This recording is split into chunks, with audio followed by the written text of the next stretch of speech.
What your opinion is on 15-minute cities. This is something that I guess it's a new idea that we're only beginning to hear about. Maybe you can actually remind us what they are. And I understand they're coming in Europe now. There's legislation pushing in that direction already. Yes, it is. The digital green certificate, the COVID pass, that was a test balloon to get people to having to produce some kind of a QR code, just getting people used to that. Now what they're slamming us with is these 15-minute cities. Make no mistake, it's not about your convenience. It's not that they want you to be able to, have all of these places that you need to get to very close. And it's not about saving the planet either, by the way. The 15-minute cities, they will have to have those before they can lock you down. And that's what we're talking about here. So in Great Britain, some county already passed legislation. They will be able to impose a climate lockdown. That's the next step. That's what we're talking about. So in order to do that, they will have to have these 15-minute cities.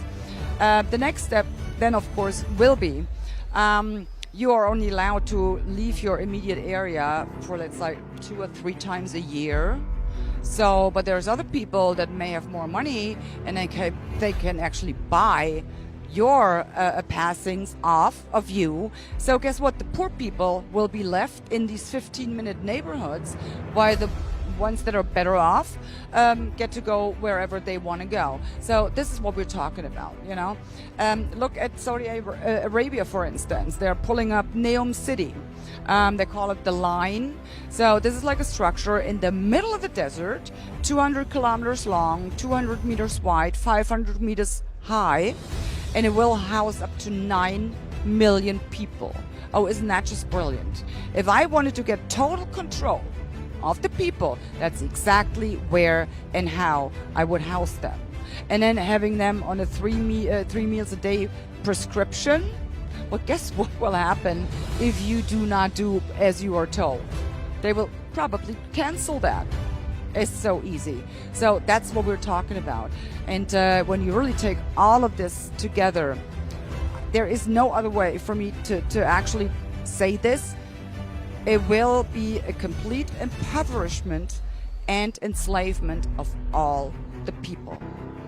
And I'm stating it so clearly because that's what it seems like and that's what it looks like to me. So just briefly explain, what does 15-minute city mean?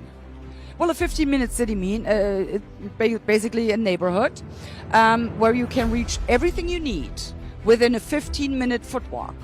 So a doctor, grocery store, and so forth. So the bare necessities will be provided within 15-minute foot walk.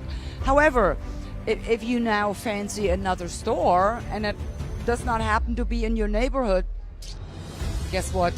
You won't be going to that store anymore. So it's, like I said, total control. That's what we're talking about.